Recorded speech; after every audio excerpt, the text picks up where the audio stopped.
దయచేసి ఈ video full గా అయితే ఒకసారి చూడండి. 26th జూలై రోజు అయితే మేము బోగోతాం వాటర్ ఫాల్స్ పోయినాం. అంతా మంచిగానే ఎంజాయ్ చేసినాం, కానీ లాస్ట్ మూమెంట్ లో కార్ కీస్ అయితే పోయినాయి. కార్ కీస్ కోసం అయితే ఫుల్ ఎతికినాం. ఒక 4 hours వరకు అస్సలు దొరకలేదు.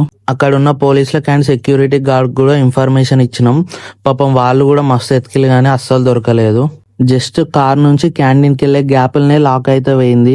క్యాంటీన్ వాళ్ళని అడుగుతా అయితే టేబుల్ మీద ఒక లాక్ ఉండే, వేరే వాళ్ళు ఎవరో వచ్చి తీసుకువెళ్ళు అని కూడా చెప్పిళ్ళు. ఇక అప్పటికే ఈవినింగ్ 6 అవుతుంది. అక్కడ చూస్తే అయితే స్టేయింగ్ కి కూడా ఏం లేదు, మొత్తం ఫారెస్ట్ ఏరియానే. ఇక పోతాం అనే టైంకి మన మంచిర్యాల వాళ్ళు తెలిసిన వాళ్ళు ఉంటే వాళ్ళతో అయితే పంపించినాం మా లేడీస్ అందరినీ. వేరే లాక్ తో కార్ ఓపెన్ చేద్దామంటే అది అస్సలు ఓపెన్ కాదు, మొత్తం సెన్సార్స్ ఉంటే అట్లా అసలు వీలే కాదని అన్నారు అందరూ. ఇక చేసేది ఏం లేక ఇంటి దగ్గర ఇంకో డూప్లికేట్ కీ ఉంటే అది తీసుకురమ్మని చెప్పినాం. కీ తీసుకొచ్చేసరికి నైట్ 12 అయితే అయింది. మళ్ళీ అక్కడ నుంచి మళ్ళీ కార్ వేసుకొని ఇంటికి వెళ్ళేసరికి మార్నింగ్ 5 అయితే అయింది. నా లైఫ్ లో ఇదే ఫస్ట్ టైం ఇట్లా జరగడం. బోగోతా వాటర్ ఫాల్ వెళ్ళేటప్పుడు ఎంత ఎక్సైట్మెంట్ తో వెళ్ళానో, వచ్చేటప్పుడు అంత డిసప్పాయింట్మెంట్ తో వచ్చాను. ఒకవేళ ఈ వీడియో చూస్తున్న ఎవరికన్నా లాక్ దొరికినా ఏమన్నా ఇన్ఫర్మేషన్ ఉంటే కామెంట్ లో మెన్షన్ చేయండి.